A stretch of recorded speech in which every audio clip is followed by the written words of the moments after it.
सोचिए, अमेरिका और ईरान के बीच एक भयंकर युद्ध छिड़ने ही वाला था। पूरी दुनिया सांस रोके देख रही थी और तभी एक ऐसे देश ने आकर सब कुछ रोक दिया जिसके बारे में किसी ने सोचा भी नहीं था, पाकिस्तान। ये हुआ कैसे? चलिए आज इसी पेचीदा कूटनीति की परतों को खोलते हैं।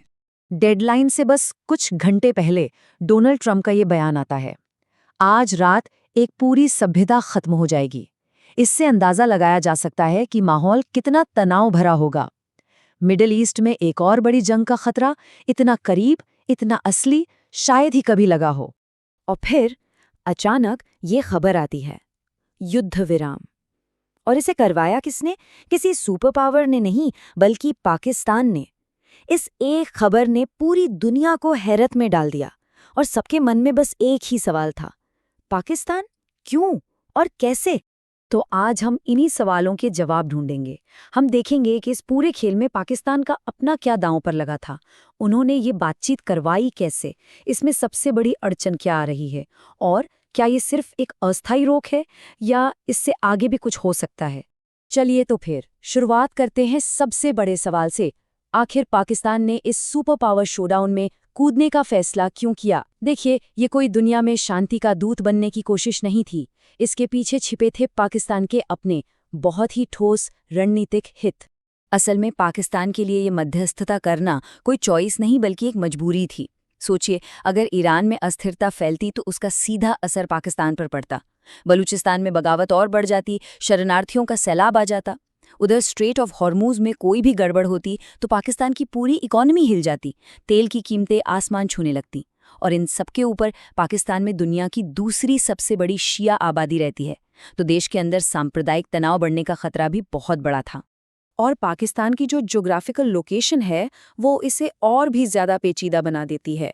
देखिए, एक तरफ है ईरान, जिसके साथ पाकिस्तान के ऐतिहासिक रिश्ते हैं, और दूसरी तरफ है भारत, जो इजराइल का एक करीबी सहयोगी है। तो पाकिस्तान एक तरह से दो बड़ी ताकतों के बीच फंसा हुआ है।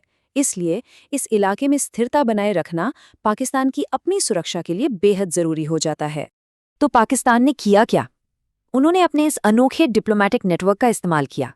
देखिए, एक तरफ अमेरिका के साथ उनके रिश्ते हैं, खासकर फील्ड मार्शल आसिम मुनीर और ट्रंप एडमिनिस्ट्रेशन के बीच एक डायरेक्ट लाइन थी। दूसरी तरफ सऊदी अरब के साथ उनका एक म्यूचुअल डिफेंस पैक्ट है कि एक पर हमला, दोनों पर हमला माना जाएगा। फिर चीन तो है ही, उनका ऑल वेदर फ्रेंड, और ईरान के साथ तो ऐतिहासिक पड़ोसियों वाले रिश्ते हैं ही। तो ये जो एक दूसरे से बिल्कुल अलग और कभी कभी एक दूसरे के विरोधी देशों के साथ रिश्ते हैं, इसी जाल ने पाकिस्तान को एक परफेक्ट मध्यस्थ की भूमिका में ला खड़ा किया। तो ये तो हुई क्यों की बात। अब आते हैं कैसे पर। मतलब पाकिस्तान ने असल में ये बातचीत करवाई कैसे, क्या तरीका अपनाया गया? देखिए, इस पूरे ऑपरेशन की जो धुरी थी वो था एक सीधा पर्सनल चैनल। ये चैनल था पाकिस्तान के फील्ड मार्शल असीम मुनीर और व्हाइट हाउस के बीच। ऐसे संकट के समय में जब एक एक मिनट कीमती होता है, तब ये पर्सनल रिश्ते ही काम आते हैं। ये फॉर्मल डिप्लोमेसी की लंबी चौड़ी प्रक्रियाओं को बाईपास करके सीधे बात करने का एक जरिया बन गया। तो इस्लामाबाद में जो तरीका इस्तेमाल किया गया उसे डिप्लोमेसी की भाषा में कहते हैं प्रॉक्सिमिटी टॉक्स। इसका सीधा सा मतलब है कि दोनों दुश्मन पार्टियां एक दूसरे से आमने सामने बात नहीं करती। वो एक ही छत के नीचे तो होती हैं, पर अलग अलग कमरों में, और कोई तीसरा, एक न्यूट्रल मध्यस्थ, उनके बीच मैसेज लेकर आता जाता रहता है। इसको ऐसे समझे, एक तरफ एक कमरे में है अमेरिकी डेलीगेशन, दूसरी तरफ दूसरे कमरे में ईरानी डेलीगेशन, और बीच के कॉरिडोर में कौन है? पाकिस्तानी अधिकारी। वो एक कमरे से दूसरे कमरे तक मैसेज, प्रस्ताव और जवाब लेकर दौड़ रहे हैं। एक तरह से वो दोनों के बीच का पुल बने हुए थे। और हाँ, पाकिस्तान के लिए ये कोई पहली बार नहीं था। उन्होंने ठीक यही तरीका 1988 के जिनेवा अकॉर्ड्स में भी इस्तेमाल किया था, जिसने अफगानिस्तान से सोवियत संघ की वापसी का रास्ता साफ किया था। तो उनके पास इस तरह की मुश्किल बातचीत को संभालने का एक पुराना अनुभव और विश्वसनीयता दोनों थे। लेकिन जैसे ही लगा कि सब कुछ ठीक हो रहा है, एक बहुत बड़ी रुकावट सामने आ गई। एक ऐसी रुकावट जो पूरी की पूरी शांति प्रक्रिया को ही खत्म कर सकती थी। और वो रुकावट थी लेबनान। मसला ये था कि सीज फायर के मायने क्या हैं, इस पर दोनों पक्ष एक मत नहीं थे। पाकिस्तान और ईरान का कहना था कि ये सीज फायर पूरे इलाके के लिए है, जिसमें लेबनान भी शामिल है, मतलब लेबनान में भी हमले रुकने चाहिए। लेकिन अमेरिका और इजराइल का कहना था, नहीं, ये डील सिर्फ अमेरिका और ईरान के बीच है। लेबनान में हिजबुल्लाह के खिलाफ हमारे ऑपरेशन जारी रहेंगे। ये एक बहुत बड़ा बुनियादी मतभेद था। और इस मतभेद का नतीजा बेहद भयानक था। सीज़फायर अनाउंस होने के ठीक अगले ही दिन लेबनान पर हुए इजरायली हमलों में 300 से ज्यादा लोग मारे गए। इससे ये साफ हो गया कि ये सिर्फ कागज पर चल रही कोई डिप्लोमैटिक बहस नहीं है, ये असल में जमीन पर जिंदगी और मौत का सवाल था। और इस एक घटना ने पूरी बातचीत को खटाई में डाल दिया। अब इस पूरी सिचुएशन को देखकर पाकिस्तान के रोल पर भी सवाल उठने लगे।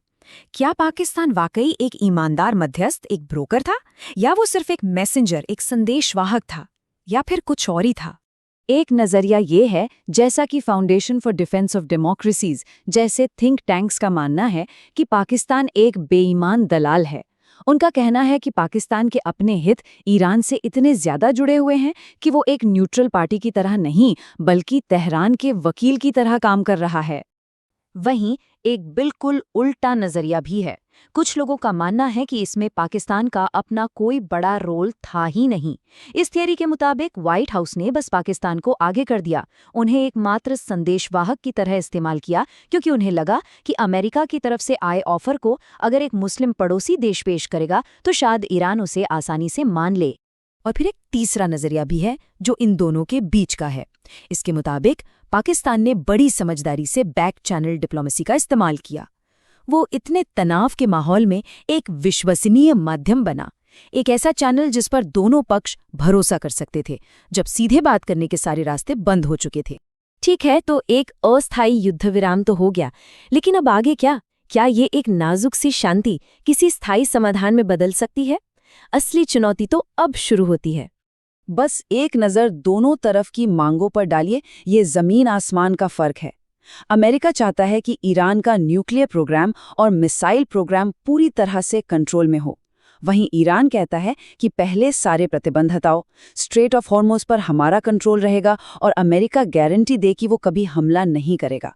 अब इन दो बिल्कुल अलग मांगों के बीच समझौता कैसे होगा? ये खाई बहुत गहरी है। और थ्योरी भी यही कहती है कि शांति के रास्ते में कुछ बुनियादी रुकावटें होती हैं। पहली, क्या सिर्फ 6 हफ्तों की लड़ाई से दोनों पक्ष एक दूसरे की असली ताकत और इरादों को समझ पाए हैं? शायद नहीं। दूसरी, भरोसे की कमी। जब पुराने समझौते टूट चुके हों तो कोई कैसे यकीन करे कि नया वाला टिकेगा? और तीसरी सबसे बड़ी समस्या, ईरान के पास जो न्यूक्लियर नॉलेज है उसे आप वापस नहीं ले सकते, उसे मिटा नहीं सकते, तो इस पर आप मोलभाव कैसे करेंगे? और आखिर में हम इसी एक सवाल पर आकर रुक जाते हैं।